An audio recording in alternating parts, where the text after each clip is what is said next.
Well, good day, everyone, and welcome to Talks on Tuesday, where we discuss a variety of metaphysical issues every week on Tuesday at 11 o'clock Pacific time. And everybody is welcome, and we're so happy to see you here.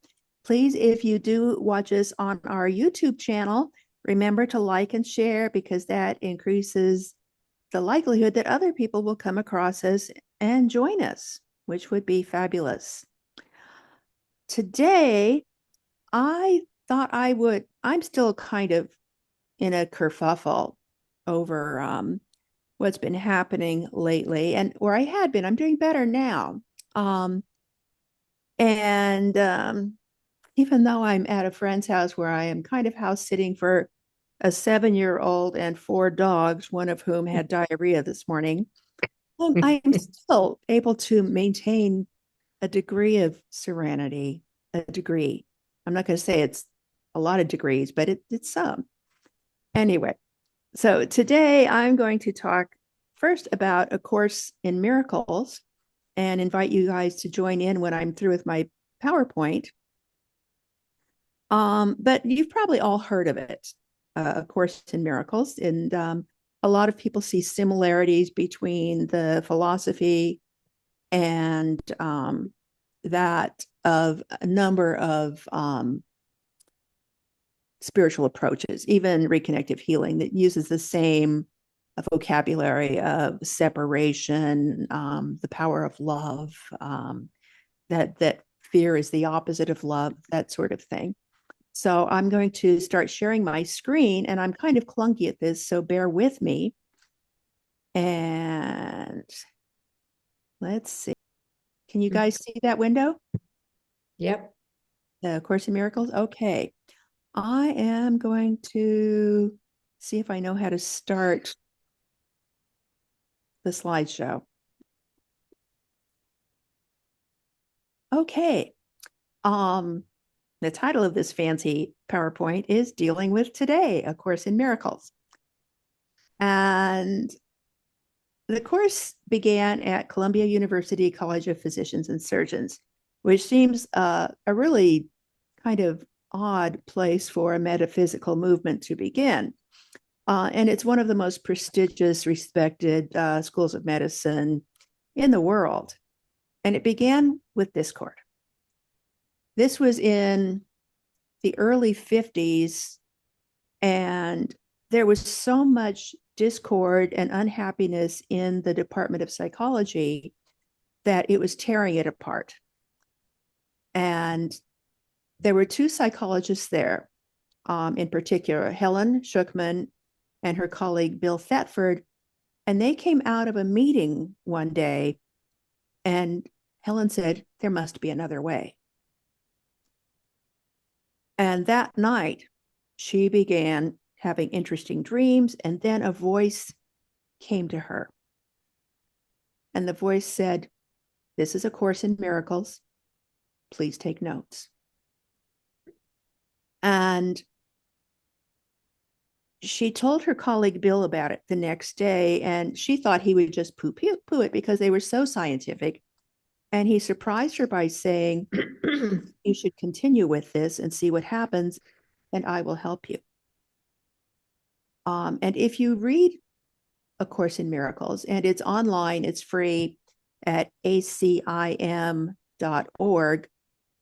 the course begins, "This is A Course in Miracles. It is a required course. Only the time you take it is voluntary." Free will does not mean that you can establish the curriculum. It means only that you can elect what you want to take at a given time. The course does not aim at teaching the meaning of love, for that is beyond what can be taught. It does aim, however, at removing the blocks to the awareness of love's presence, which is your natural inheritance. And the course goes on for several hundred pages. There is the main text. There is a workbook with a lesson for each of the 365 or 6 days. And there is a manual for teachers of the course. And I've been working on the course for about 22 years, reading it and trying to apply it to my life.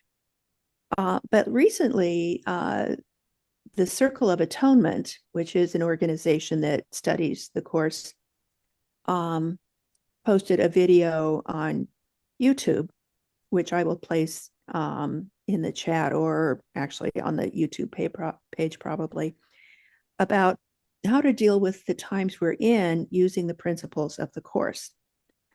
And the course talks a lot about separation and the difficulties that's being separated from others as part of this soul collective on earth. This separation causes a lot of problems because it grows so much out of fear and hatred. And they talk about instead atonement, which sounds crazy. Atonement. What do you mean atonement? But they break it down to at 1 month. When we are at one, and we have cured the separation. And interesting thing, some people are a little annoyed. They don't relate to the course because it is very, very Christian. However, the channeler, Helen, identified the voice that she was speaking to as Jesus. And basically at the up front, Jesus says, like, what the F? I had no intention of Christianity being this way, of being so full of fear of hell and punishment for sin. And he said, I have to reconstruct this. And that's what this course is. Mm. And he defines a miracle as a shift in perception, seeing the world differently. And I've got some more to say about it if we come to a lull in the conversation. But I just thought I'd throw that out there and see what your guys' familiarity with the course is or what questions you have. I think Louis Therese wants to, did you want to say something, Louis Therese? Now? Yes. Okay. It is very interesting, that book, and it also ties in very well with the book of the teachings of the Masters of the Far East, where they had also the talks about what Jesus actually will stand for and what had, through the lines, come to what is it now about. So yes, I absolutely firmly believe in what you have just said there, that there is now time to do something about it. And also, there is not a better time than right now in our world and life to bring more positivity and love and gratitude to the fore than ever before. Yes. And one thing the course says is that you cannot heal separation by becoming more separated, by dividing into our groups of like-minded friends who say we all think the same thing and let's be here together and let's be resistant.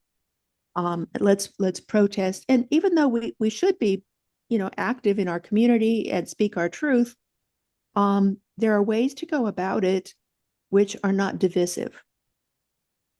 And let me see if I can find my notes on this. I put them on my phone so I wouldn't have to do further screen sharing. I don't understand why. I agree with you. It is extremely important how to get everybody involved without separation, because we are all groups that had its own identity. I can use it like, for instance, in South Africa, in our church, we had one time, this church allow hats. And you may not, you must only wear a hat if you go to the church. You may not wear pants. Yeah. And then that one is like that. So it is the same religion, but individual little. Yeah. And that is time to get rid of and to come around and take hands and build a new world. Yeah. And the course has kind of a template for doing that. And it uses the metaphor of us seeming to be in a desert. We're alone. We're starving. We're thirsty. And nobody will help us. And the world is full of hatred and devoid of love. But the miracle happens when someone's mind shifts so that they could see this another way. We could see love. And as soon as you realize that, then love enters your life and it becomes an attractor for others. And I like to reference the scientific studies that have demonstrated that when you smile at someone, they almost automatically smile back. And the smiling releases endorphins. I'm smiling at you. The smiling releases endorphins that make us feel better when we do it. Smiling and laughing help us to raise our serotonin levels and our endorphins. So, that's a way in which it is true scientifically and spiritually. So, as soon as you sendeth love out into the world, you become an oasis. And in a desert, travelers are attracted to an oasis. And the guests come to our oasis. Everyone is welcomed at the oasis. Everyone's invited in, all the lonely wanderers, and everyone who comes to the oasis brings with them, because they are creatures of God, gifts. We bring our gifts with us when we arrive at the oasis, and the oasis spreads out so that there is no desert. And that's the chief miracle of the Course in Miracles. And it takes like 800 pages to go through this, but it's really simple and it feels true. So I've been finding that it's just so helpful for me to remind myself that I do no good by being sad. I do no good by looking at all of the YouTube videos I used to watch about how horrible the other side is and how much cheating there may have been. Doesn't matter. Let it go. Smile at people. Smile in your heart. And when I read a newspaper article, smile at them through the article. I may not encounter them in physical form, but every time we come across someone who appears to be acting out of fear, they need love. That's what they need.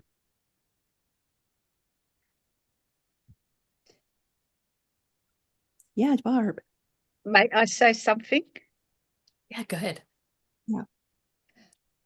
Mary, I think that is very true. As you say, even if you read the article and there is, and you're on this side, I still believe there is still that kind of interaction that you can reach through to the other person, because we that is working with a reconnection know that we have working on a higher level of interaction with other people and people around us and everything. And the written word and the response of that is like, for instance, take a book and you can read it. And after that same book that you studied 22 years, every time you see a new message and you understand it completely different, because that you are still everything, but it is as if that there is just an interaction that makes the words and everything different. And the more you think about it, the more there is also in that article a message for the other people that is reading it. Right. And the fact is, they are not other people, they are us. And Yes, that's why they are, that's how we reach them. They are just us. yes, very true. So But Barb, you Mary, had a there comment. is such a lot of people who don't see it like that. It is Well, only now that the people started getting awakened to the fact that you and I and he and she is all one, you know? well, They still think it's their one and that one. we all start our own oasis and attract guests.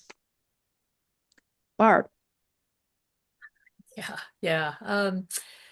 Yeah, I enjoy hearing what you're saying about the Course in Miracles. I too read it in the late 90s, and the one thing that I remember about it that was so remarkable to me was how everything was an illusion. Everything is an illusion of our own creation.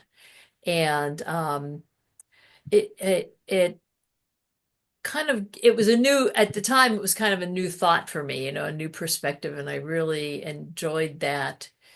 And of course, now having built on that with other videos and teachings and stuff, it makes a lot more sense. But I was also thinking when you were just talking a few minutes ago about during this past several months, I have been really for the first time in years posting, more like controversial posts on YouTube.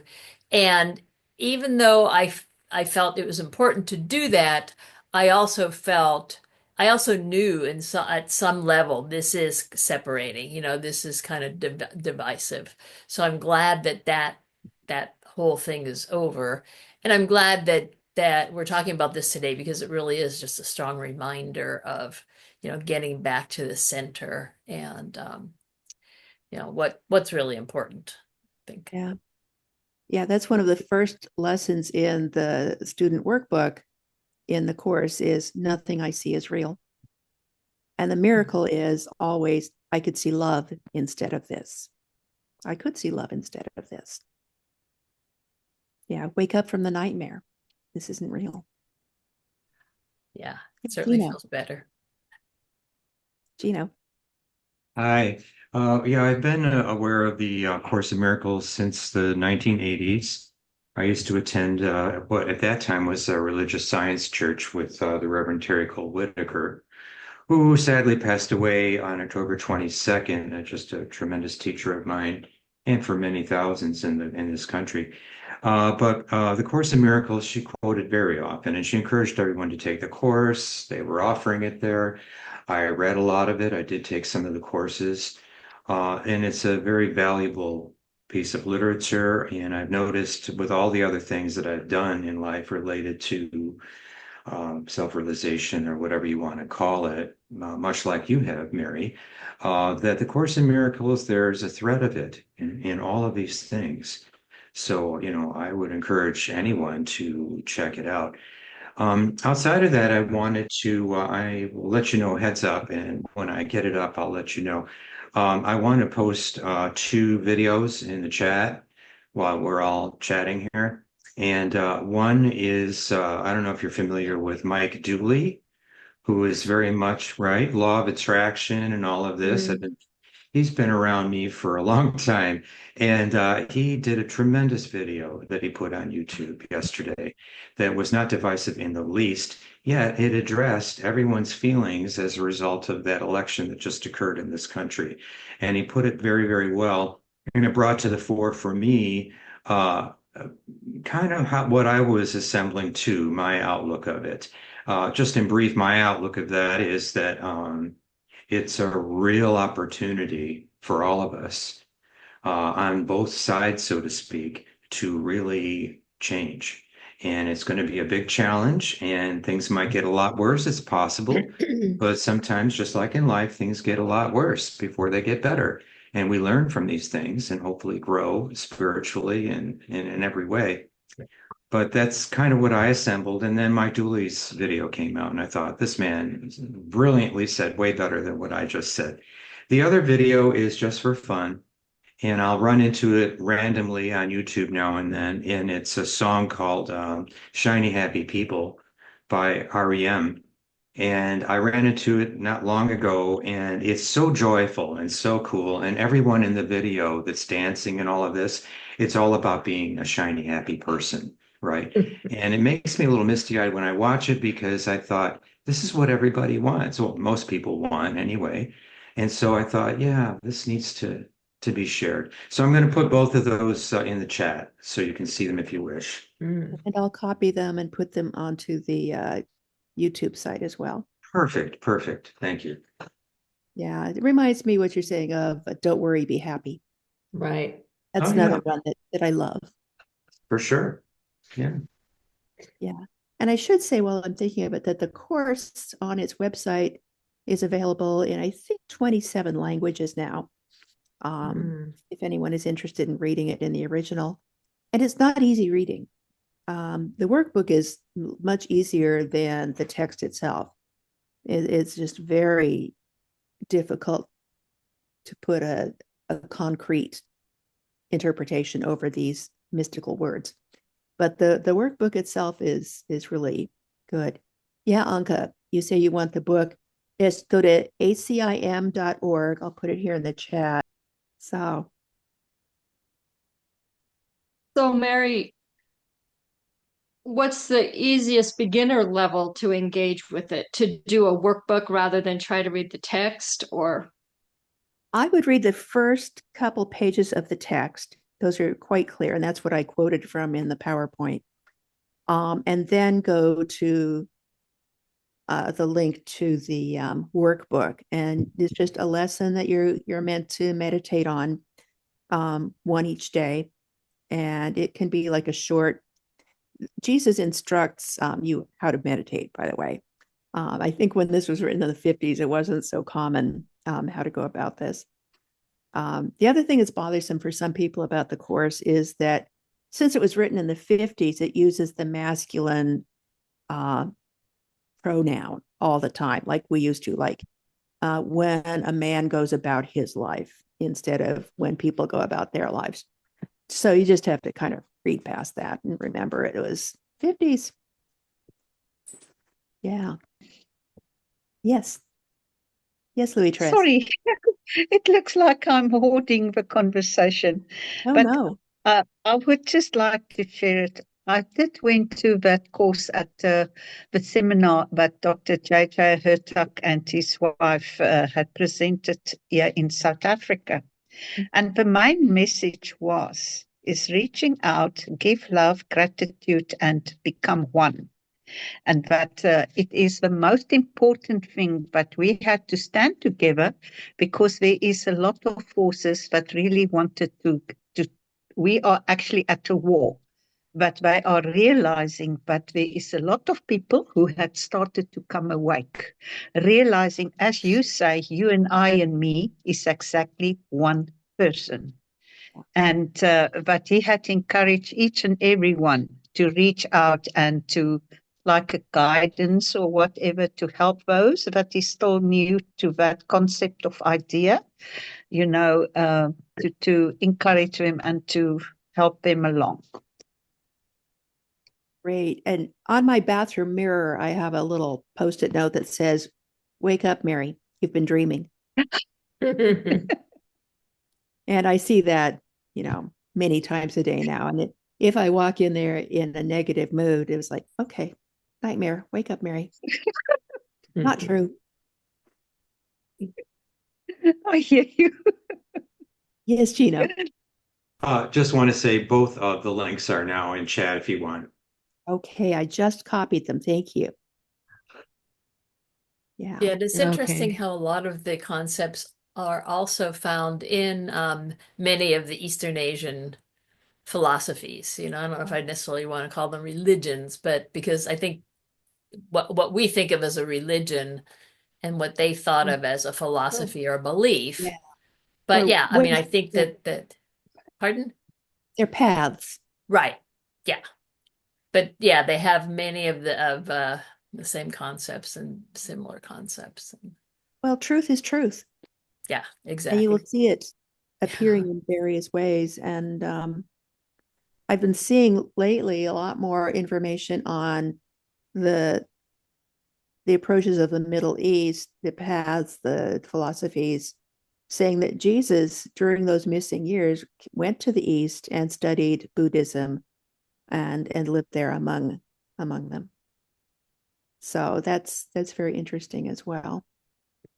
And who knows? Could be. Why not? I just pulled up my Tao Te Ching because that's in a lot of ways what it reminds me of, and just open to chapter 45. True perfection seems imperfect, yet it is perfect itself. True fullness seems empty, yet it is fully present. It's That so can just pure. apply to everything. I mean, that does apply to everything. Yeah. This is really good today. And I feel like even though there have been occasional silences, those silences are full. As Barb just said. Yeah. Contemplating. Mhm. Yeah. And it's good for all of us to be smiling. Yeah, it helps. So we've got 2 minutes. Does anybody want to add a thought? Thank you for bringing this important topic to everyone's mind and heart. And let's take hands and let's spray it. Ooh. Be the oasis. Ooh. I think Renee wants to share. I just wanted you to hear my voice because my unmute is working today. Yay! It is working today. Oh, I can't listen. You heard that? Wow. Well, there's some feedback, but I'm sure that'll be worked out by next week. So I love you all. Be the oasis. Smile. All shall be well. Bye-bye.